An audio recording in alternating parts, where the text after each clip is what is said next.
సోదరుడు మన వెంకటరెడ్డి అన్న గారు వాస్తవానికి వారు పట్టుదలతోటి మరి మమ్మల్ని ఒప్పించి సీఎం గారిని ఒప్పించి ఈ యొక్క 210 కోట్ల రూపాయలతో నిధులు రావడానికి వారు విశేషంగా కృషి చేసినందుకు ఈ ప్రాంత ప్రజలందరూ కూడా వారికి ధన్యవాదాలు తెలియజేయాల్సిందిగా కోరుతా ఉన్నాను. అదేవిధంగా సభాధ్యక్షుడు సోదరుడు మరి వివిధ కార్యక్రమాలు ఉన్నప్పుడు కూడా ఎప్పుడు కూడా నన్ను వారు ఇక్కడికి ఆహ్వానించేటువంటి మన ఐలన్న గారికి కూడా ప్రత్యేకంగా ధన్యవాదాలు తెలియజేస్తా ఉన్నాను. మరి చామల కిరణ్ గారు కూడా చాలా సార్లు మా డ్రింకింగ్ వాటర్ ఏమైంది అని చాలా సార్లు వచ్చి వారు కూడా ఈ యొక్క కార్యక్రమాన్ని ఎప్పటికప్పుడు మరి ఫాలో అప్ చేసి నన్ను ఇక్కడికి ఆహ్వానించినందుకు ఎంపీగా వారు ఎన్నికై లక్ష్మీ నరసింహస్వామి గారి యొక్క దీవెనలతోటే వారు కూడా ఎంపీగా అభినందిస్తా ఉన్నాను. అప్పుడు వాస్తవానికి అటు ముఖ్యమంత్రి గారిని ఇటు నన్ను ఇటు ఈఎన్సీ గారిని వెంటబడి ఫాలో అప్ చేసి ఈ యొక్క కార్యక్రమాన్ని మొన్ననే వాస్తవానికి సీఎం గారి యొక్క బర్త్డే సందర్భంగానే అది ఓపెన్ కావాల్సింది ఉండే. సరే ఏదో ఆ రోజు అనుకోకుండా నేను అందుబాటు చాలా సంతోషం. అదే విధంగా ఇందాక మొన్న మేము అంటే మా శాఖ నుంచి 20 కోట్లు రిలీజ్ చేసినాం. దాంట్లో ఇంకా మిగతా పెండింగ్ ఏది ఉన్నాయో ఈ రోజు కానీ రేపు కానీ ఖచ్చితంగా మా ఈఎన్సీ గారిని పిలుచుకొని మన వెంకటరెడ్డి అన్నయ్య గారి కూడా ఉన్నాయి, అవి కూడా అన్ని క్లియర్ చేస్తామని తెలియజేస్తూ నాకు కూడా మరి అన్నగారు చాలా పెద్ద ఎత్తున నిధులు ఇవ్వడం జరిగింది. కొండ అనేటువంటి ఊర్లో ఒకప్పుడు వరదలు వచ్చి టీఆర్ఎస్ గవర్నమెంట్ లో 9 మంది చనిపోయారు. అక్కడ బ్రిడ్జి కూడా కూలిపోతే వాళ్ళు కనీసం ₹1 కూడా ఇవ్వలేదు. మీరు 11 కోట్ల రూపాయలు ఇచ్చినందుకు ఈ సందర్భంగా వెంకటరెడ్డి అన్న గారికి ప్రత్యేకంగా ధన్యవాదాలు తెలియజేస్తా ఉన్నాను. ఇంకా మా దగ్గర కూడా ఎందుకంటే దాదాపుగా 50-60 కోట్ల రూపాయలతో వారి యొక్క కార్యక్రమాలు సంతకం పెట్టి టెండర్లు పూర్తి చేసుకుని రేపటికెళ్ళి పనులు మొదలు పెట్టించి 3 మాసాలలో మీ ప్రతి ఇంటికి మీకు గోదావరి నీళ్లు తాపిస్తామని అందరు సాక్షిగా మా చామలకి ఎంపీ గారు ఉన్నారు, సీతకు ఉన్నది. ఎందుకంటే అన్నం లేకుండా బతకొచ్చు కానీ మంచినీళ్ళు లేకుండా బతకలేము. పోయి మన ఏరియా ఏంటంటే మన కర్మ దేవుడు మనం ఎట్లిచ్చిందంటే మన నల్గొండ జిల్లాకు యాదగిరిగుట్ట లక్ష్మీ నరసింహస్వామి ఉన్నాడు కానీ కింద ఫ్లోరైడ్ పైన హైదరాబాద్ లా 1 కోటి మంది వాడి వదిలిపెట్టిన డ్రైనేజ్ నీళ్లు మన ముఖం మీద ఇస్తాం. దానికి కడదామని ముఖ్యమంత్రి గారు అడగకముందే ఆయనే ఆలోచించి ప్లాన్ చేస్తే ఆయన మీద రోజు తిట్లే. అయినా సరే మనం వెనకడికి వేసేది లేదు. ఎట్టి పరిస్థితులు దాన్ని మూసిని కూడా శుద్ధీకరణ చేసుకుందాం. అక్కడికి వెళ్లి నీళ్లు వస్తాయి. గోదావరి నీళ్లతో బస్వాపూరు గన్నమల్లను కూడా 1.5 టీఎంసీ తోని 2 నెలల్లో టెండర్లు పెట్టించి 1.5 ఎకరాలకు సాగునీరు ఇస్తాం. బస్వాపూర్ని కూడా పూర్తి చేపిస్తాం. మన ఎమ్మెల్యే అనిల్ కుమార్ రెడ్డి గారు గెలిచిన తెల్లారికెళ్లి మునియాంగానికి అల్వా గన్నమల్ల బస్వాపూర్ రోజు అదే పని గారికి. ఈయనకేమో ఈ మంచినీళ్లు గన్నమల్ల నిన్న మన అయితే 15 రోజులు పండుకుంటున్నాడో లేదో రాత్రి 10 గంటలకు ఫోన్ చేసి మన కెనాల్ ఓపెన్ చేయించింది నాతోని. 90 చెరువులు నింపిండు. మిషను కిరాయి సొంతం పైసలు పెట్టుకుని కాలువలు తీసుకుంటా ఆడంగా సంతులంగా పొందులంగా తీసుకుంటా చెరువులు నింపిండా లేదా? మరి పోయినసారి 10 ఏళ్ళు ఎమ్మెల్యే ఉంది కదా, ఒక్క చెరువు నింపిందా? మరి ఎందుకు మనసుల మీద ప్రేమ ఉంటే నింపుతారు. వాళ్ళ కడుపు చల్లకుంటే చాలు అంతే.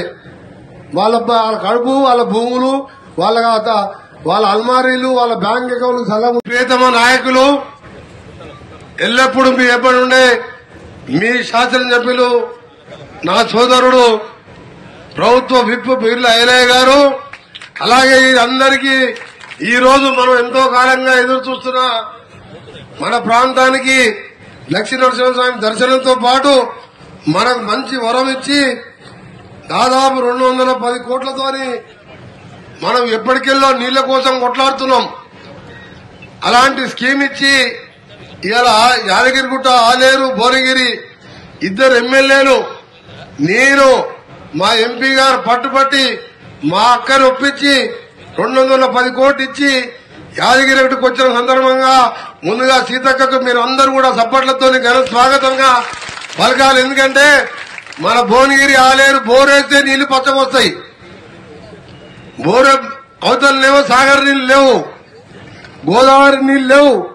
గుట్ట మీద రోజు 50 లక్షల నీళ్లు కావాలి. 6 లక్షల నీళ్లు కూడా ఇవ్వలేకపోతున్నాం. పుట్ట పైన లక్షలాది మంది భక్తులు వస్తున్నారు. ఈ రోజు 2 ఎమ్మెల్యేలు నేను ఎంపీగా ఉన్నప్పుడు మేము ఊళ్ళల్లో చూస్తాం. పైన కొండపోచమ్మ, మల్లన్న సాగరు, రంగనాగ సాగరు కడుపు నిండా 50 టీఎంసీలు అంటే 5 గండిపేటల కెపాసిటీతోని 15,000 కోట్ల ఒక మల్లన్న సాగరు. ఆ నీళ్లు కిందికి పోవు, పైకి పోవు, అలానే ఉంటాయి. ఆడికెళ్లి 16 కిలోల పైపు లైన్ వేస్తే ఇవాళ మన ప్రాంతం అంతా కూడా నీళ్లు తాగుతుంది, మంచి నీళ్లు తాగుతుంది.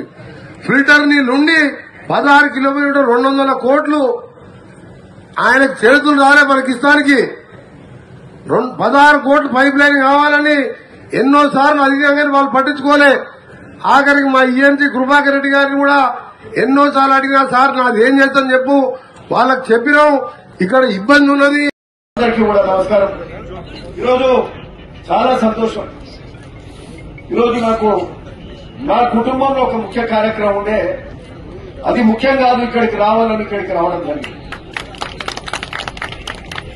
అయితే ఇది ఎందుకు ముఖ్యమంటే గత 9-10 ఏళ్లకెళ్లి టీఆర్ఎస్ ప్రభుత్వము అంతకుముందు 45,000 కోట్లు పెట్టి మిషన్ భగీరథ కార్యక్రమం చేపట్టి ఏ ఊర్లో నీళ్లు సరిగ్గా రాలే, వస్తున్నాయి ఎక్కడైనా నీళ్లు సరిగ్గా. ఎక్కడ ఏ ఊర్లో అడిగినా 30-40% నీళ్లే వస్తున్నాయి. మనిషికి పర్ క్యాపిటా అంటే ఒక మనిషికి 100 లీటర్లు ఇవ్వాలి. ఇది మన రూరల్ వాటర్ సప్లై కింద ఈఎన్సీ గారు ఇక్కడే ఉన్నారు. అంటే ఒక కుటుంబానికి 5 ఉంటే అలా 500 లీటర్లు రావాలి. ఒక కుటుంబానికి 500 లీటర్లు వచ్చే దగ్గర 200 లీటర్లే వస్తున్నాయి. అంటే పూర్తి స్థాయి నీళ్లు వస్తలేవు.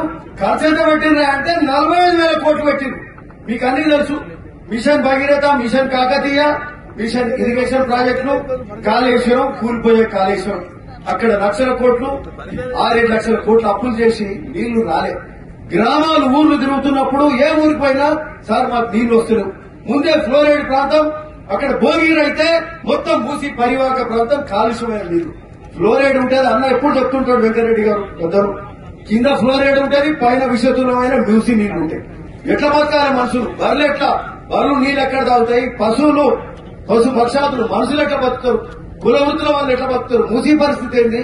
ఇక్కడ నీళ్లు లేవు, తాగునీరు లేదు, సాగునీరు లేని పరిస్థితి ఉంటే ఈరోజు అంటే నీళ్లు లేని పరిస్థితుల్లో గ్రామాలు తిరుగుతున్నప్పుడు అట్లాంటి ప్రశ్న ఉత్పన్నమైతే ఈ రోజు మన ప్రభుత్వం వస్తూనే, ప్రజాపాలన వస్తూనే ఈ రోజు అంటే ఎక్కువ సమయం తీసుకోలే. 6 నెలల వెంకటరెడ్డి గారు మంత్రి గారు అంటే ఆయన పట్టుబట్టి సీతక్క గారి దగ్గర కూర్చొని 210 కోట్ల రూపాయలు మన తాగునీరు కోసం శాంక్షన్ చేసినట్టే చిన్న విషయం కాదు.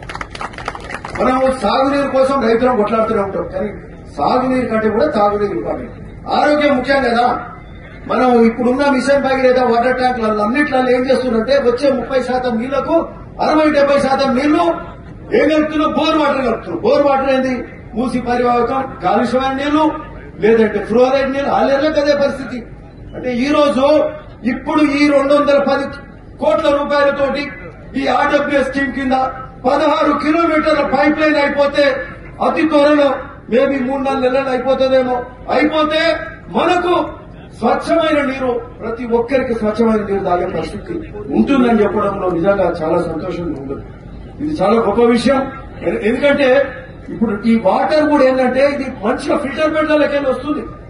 ఇక్కడ గన్పూర్ గుట్ట మీద ఆడ ట్యాంక్స్ కట్టి అక్కడికి వెళ్ళి ఇక్కడ మరి తుర్కపల్లి నుంచి ఒకటి ఆలేరుదికి వస్తుంది, ఒకటి భువనగిరి పోతుంది, ఒకటి పోచంపల్లి పైప్ లైన్స్ పోయి ఈ ప్రాంతం అంతా కూడా తాగునీరు వచ్చే కార్యక్రమం కూడా జరుగుతుంది.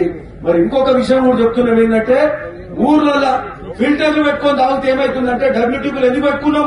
బోర్లు వేస్తే మురికి నీళ్లు కానీ ఫ్లోరైడ్ నీళ్లు కానీ వస్తున్నాయి. యాక్చువల్ ఏంటంటే ఈ డబ్ల్యూటీపీ వాటర్ కూడా మంచిది కాదు ఆరోగ్యానికి.